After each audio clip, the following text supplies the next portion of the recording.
Il y a un petit peu de réussite parce que le 3-1 de Rafinha, bon, on voit, il y a le contact avec le défenseur, tu as un peu de réussite, mais il y a aussi beaucoup de courage, il y a eu aussi beaucoup d'envie. J'ai vu des joueurs faire des dédoublements, j'ai vu des joueurs faire des efforts. Fermin Lopez jusqu'à la fin, jusqu'à ce qu'il sorte du match. Fermin Lopez, il a tout donné. Rafinha, pareil, les efforts, les replis et l'efficacité de Rafinha. Moi, j'ai envie d'en parler aussi parce que j'ai fait une vidéo dédiée sur Rafinha, ceux qui veulent la voir pendant la trêve internationale. J'ai parlé 10, 12 minutes que de Rafinha parce qu'il le méritait. Mais ce qu'il nous fait depuis le retour là, de la trêve, c'est au-delà de mes attentes. Ça veut dire que moi, j'attendais de Rafinha un but de temps en temps. C'est un ailier qui dribble de temps en temps. Mais là, si tu me mets des triplés en Ligue des Champions face au Bayern Munich, tu passes à un cap supérieur. Tu passes au step supérieur. Donc, ça veut dire avoir la chance d'avoir un Rafinha à ce niveau-là. Il faut s'en rendre compte. Maintenant, il faut le dire aussi, il est bien servi. Les joueurs le connaissent maintenant. Ils le trouvent parfaitement dans la profondeur. Je vous l'ai dit, Casado, la balle longue sur Rafinha, c'est millimétré.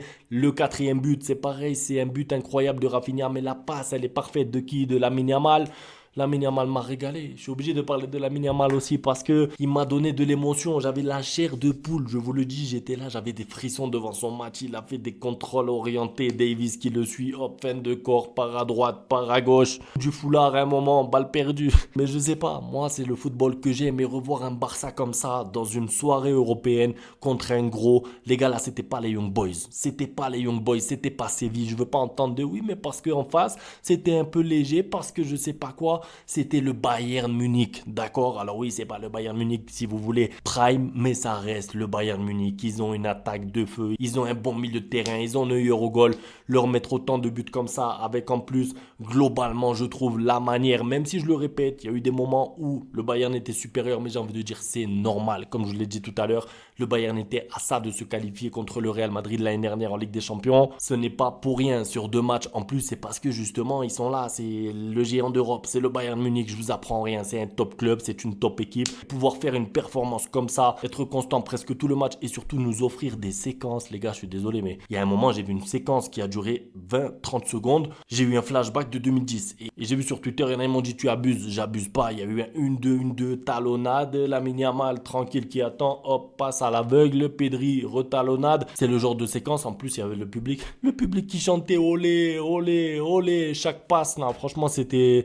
Je me demandais même est-ce que je suis pas en train de dormir et du coup je vais me réveiller demain et ça va être le jour du match. Vous voyez ce que je veux dire? C'était vraiment un sentiment bizarre en mode le match est-il réel? Ce que je vois est-il réel? Alors bien sûr il y a ce phénomène de piège du hors-jeu, on en reparlera peut-être un peu demain qui moi m'inquiète un peu pour jouer contre le Real Madrid, mais quand ça se passe bien comme aujourd'hui franchement c'est fort. C'est fort parce que du coup le Bayern en fait ils savent plus comment attaquer.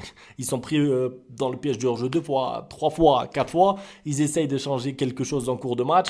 C'est trop tard. C'est trop tard. Ça veut dire que tu te retrouves face à un Barça dominant ensuite, techniquement. Ensuite, quand ils étaient en confiance, là, je suis désolé, mais Casado, Pedri, Fermin, quand ils sont en confiance pour leur prendre le ballon.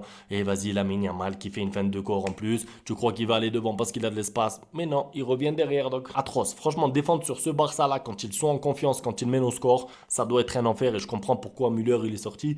Il faisait la tête comme ça, Müller. Eh, vas-y, va penser à tes matchs que tu as gagnés contre le Barça il y a quelques années. C'est bientôt la retraite pour lui. Dans mes top joueurs, les top joueurs, c'est dur les gars. Je sais pas, mettez-moi vous 3 top joueurs, mais moi j'ai envie de mettre Casado dans le top 3. Je donne pas d'ordre. Je mets Rafinha, bah, ça c'est logique. Hein. Comment ne pas mettre Rafinha après un match comme ça?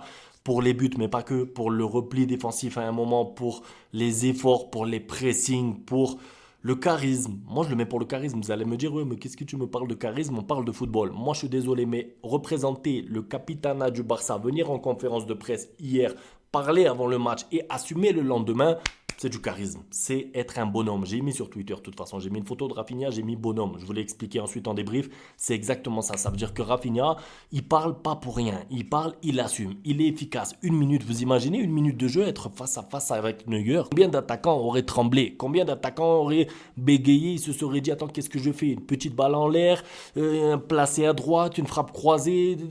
Tu peux hésiter, tu peux bégayer. Lui, millimétré, il dribble le goal, il efface. Merci. Le troisième but, frappe croisée, petit filet à la Messi.